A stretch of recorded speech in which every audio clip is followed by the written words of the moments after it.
Саламатсыздарбы, ардактуу көрүүчүлөр. Бүгүнкү чыгарылышта дал ушул 2024 жылдын 2 февраль күнү түнкү саат 2:45 ушул ТЭЦте жарылуу болгон. Эгерде президент болбосо биз өлүп калмакпыз депчи. Чын эле, бирок анын ошол такта ошо сөзгө мен айткым келет эле.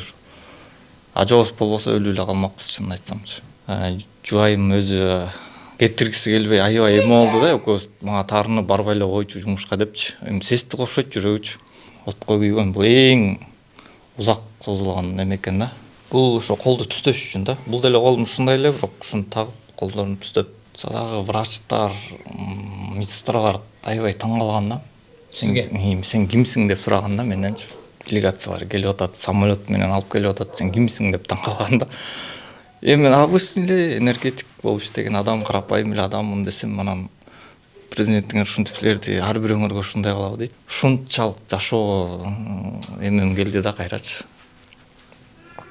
Жашаса болот турбайбы деген. Саламатсыздарбы, ардактуу көрүүчүлөр. Бүгүнкү чыгарылышта мен азыркы учурда жакында эле Ажообуз президенти Садыр Нуркожоевич элибизге жакшы жаңылык тартуулап 500 жараныбызды үйлүү кылган.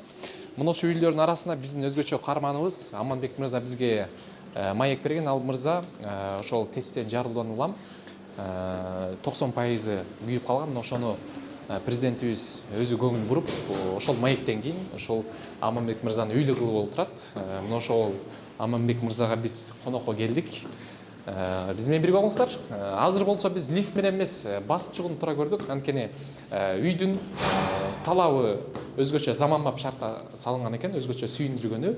Бардык шарттар түзүлүп, жалпы элибиздин баягы эфирден сырткары биз бул жакта кошуналар менен сүйлөшүп калдык. Эми сүйүнүчүндө чек жок. Азыр 2-3 кабат, 4 кабатта турат экен. Жүрүңүздөр. Биз менен чогуу болуңуздар. Бисмилла.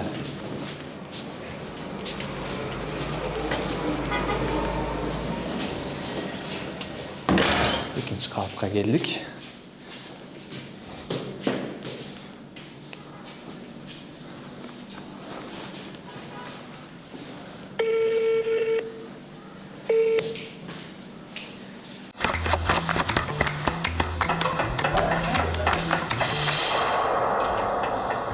Айбек Кенжешев. Ал тамак жасаганды жактырбайт. Бирок жеке ресторанын ачуу анын кыялы. Айбек Мой О тиркемесинин которуу жөнөттү. Эми ал тамак жасабай койсо болот. Айбек жеке ресторанын ачалат. Мой О тиркемесинен сатып алууларды төлөп, балансты толуктап же акчаларды которуп, 10 миллион сомдук ойнотууга катыш. Алып? Биз 4-нчы этажга көтөрүлдүк, ама бирсе. Ассаламу алейкум. Кандайсыз? Жакшысызбы? Несиңиз жакшы? Үй кут болсун. Келиңиздер. Я бисмилла.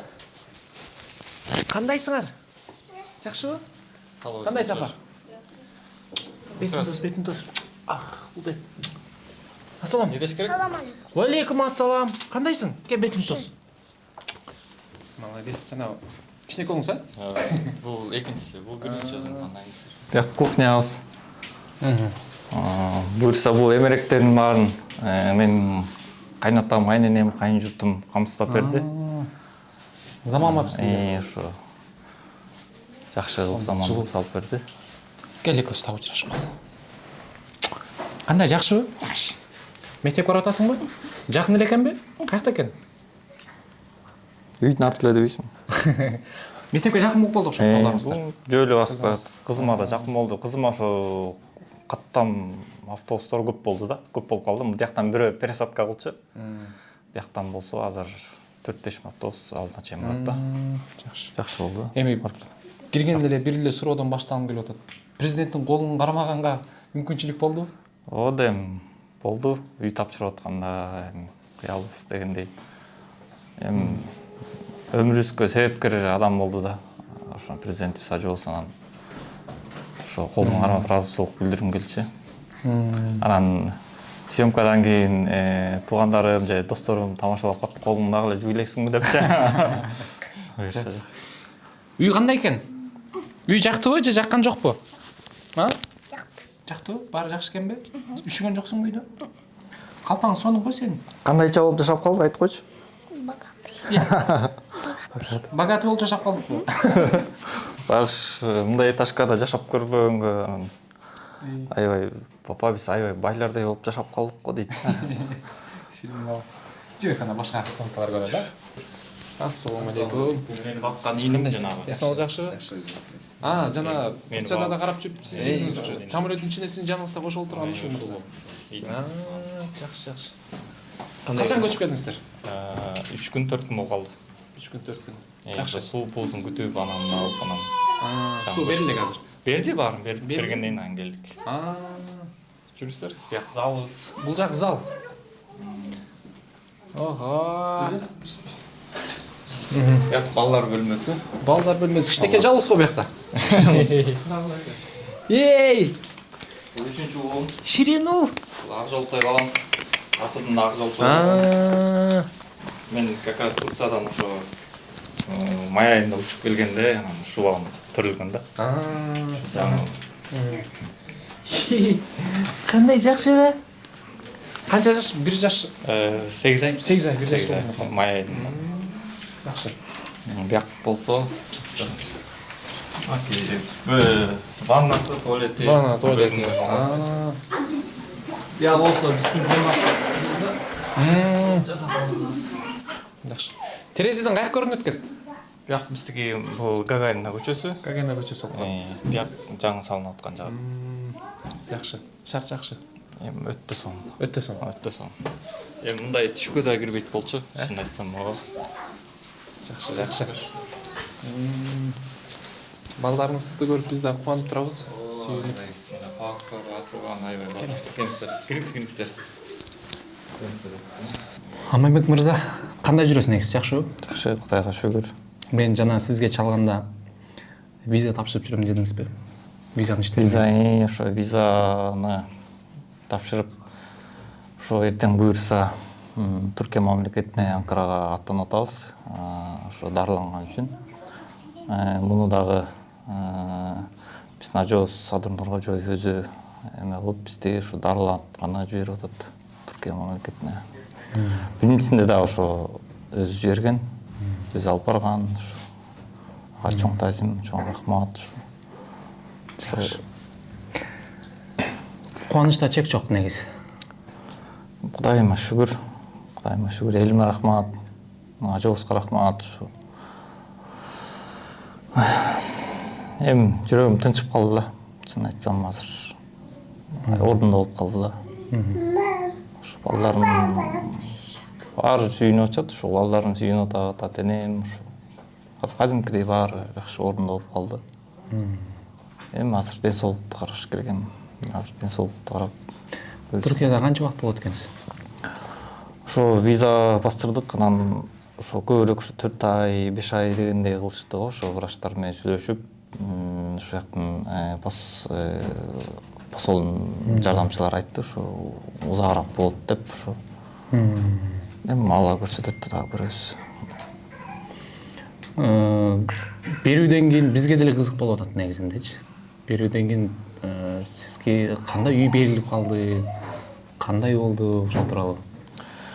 Эми биз өзүбүздүн эле ошо интервьюдан кийин, сен тартып кеткенден кийин ошо силердин эмеңер менен ошо элимди да колдоду, ошо жакшы комментариялар жазып, ошо аябай эл да колдоп кетти. Анан ошо Садыр Нуркожоев чакырып, ошо көйгөйүбүздү угуп, ошо ыраазычылык билдиргим келди, ошо ыраазычылык билдирип, ошо эми чын айтсам мен мындай тарыхта болбоптур. Ошо элдердин ошо өзүнүн бордун берип, бир да мындай президент кылбаптыр да негизичи. Анан ушул эмесин чексиз да, эми ыраазычылык айта албайм дейм, сөз менен жеткизе албайм дейм. Кыргыз элин көрүп атат болуш керек, эми кандай ажообуз бар, ошону кандай иштеп атат, кандай өнүгүп атабыз.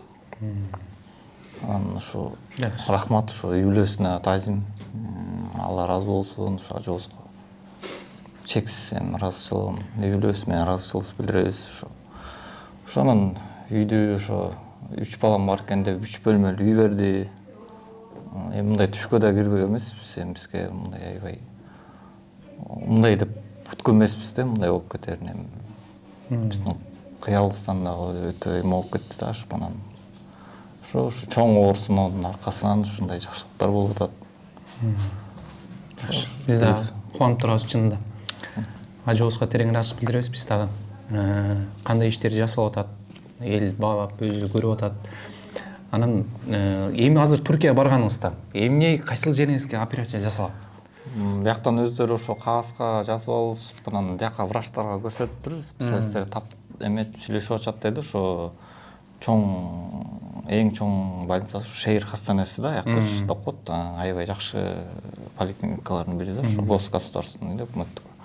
Анан ошо колдорумду бир сыйра ошо каратып, ошо колдорумду келтирсем, анан оозум менен тамак ичкенде кыйналам да. Анан ошо оозумду ошо дальнейшем ошо баарын айтты, ошо пересадка каштарым жок, азырчы жаштарым жок, түшүп калган. Ошолор кулактарымды, ошолорду, анан могу бетте рубецтерди ошо косметологский бүт ошо карап бир сыйра каратып жасап беребиз деген да. Азыр барганда бүт толук ошол баары жасалат буюрса. Кудайым буйрса эми ошо үмүттөнүп атабыз эми ошо. Буюрса жакшы болот. Өзүңүз айткандай кыйынчылыктын аркасында бир жакшылык бар дейт. Жакшылыктарын бири-биринен көрүп баштадыңыз буюрса. Буюрса. Эми ажообуз өз жөнүңүздө атат дейсиз. Кудай таалам жолуңузга, ушул ден соолугуңузга өзү көңүл буруп ушинтип атканда Кудай таалам ыраазы болсун ал киши дагы. Анан канча күнө келем дедиңиз бар? Пока 3 ай дедик, анан может дагы калып узарышы мүмкүн да. 3 ай 90 күн болом, анан дагы 4 ай может меники ошо процесс узунураак болот деп айтышты да, ошо узунураак болсо ошо 4 ай, 5 ай деди да. Жакшы. Анда азыр жүзүңүздү эстеп калалы дагы, анан келгенинизде бир көрөлү кандай тааныбай калчу элек келип. Иншалла башка жеткирсин, Главное ошо колдорумду ошо ишке жарагандай болуп калса деп өзүм деле тиленип атам. Болот буюрса. Элдин батасы менен буюрса көрүүчүлөр бата кылабыз, эл журт турат аркаңызда. Эчтеринен коркпой буюрса. Кыргыз элиме ыраазычылык, ошо кыргыз элинин дуасы көп тийди, ошо баарына жакшы. Кыргыз элиме рахмат, чоң тазим. Элдердин арасынан дагы болду окшойт. Жана реквизитин ачып берсеңер биз жардам берели дегендер да чыкты. Деп чыкты, бирок эми ал башка эмелерге эле эмете берсин, просто эмени ошо өкмөт карап аткандан кийин, бул жептеги ТЦТгилер карап аткандан кийин мен эми анчалыкка да Кудайга шүгүр, Кудайга шүгүр. Жок, ошондой кишилер да болду. Мага чалгандар да болду. Эми Ошондо мен айттым, жок, анчалык баары жакшы деп сүйлөштүк. Үй бүлөк бат калайбыз, эң башкысы эми бир комментарийлер кетип окуп калам, окуп анан арасынан сиздин жубайыңызга дагы өзгөчө ыраазычылык билдиргендер болуп тур. Ошо аябай ошо жубайыма рахмат. Ошо 3 бала эмес 4-чү кылып мени багат. 4-чүсү кылып мени дагы очередте жуунтар душка салып алып. Кичинекей баладай эле да багат да, ошо жубайыма ыраазымын. Эми көп нерселерди көрөм, ошо кээ бирде өзүм дагы стресс болуп алганда ошо может эми ар кандай ойлор келе берет го. Ошо аралды жактан, ошо эме жактан келинчеге өзү колдоп, өзү мындай кылалы, дигиндей кылалы деп ошо келинчегиме ыраазымын. Негизи ар бир кыйын эркектин артында күчтүү жубай турат дейт. Ошол эң ошого кошулам да, ошо сөзүң. Ошо анан иниме да рахмат, ошо иним да ошол 2 чоң оор операцияларда болдум, ошо жанында колдоп, ошо самолеттин ичинде жанында карап, 3 ай тынбай карады, ошо жумушунан да суранып. Андан кийин да Измирге барып дагы операция болуп, анда дагы жанында жүрдү, ошо иним аман болсун, ошо иниме рахмат. Жакшы.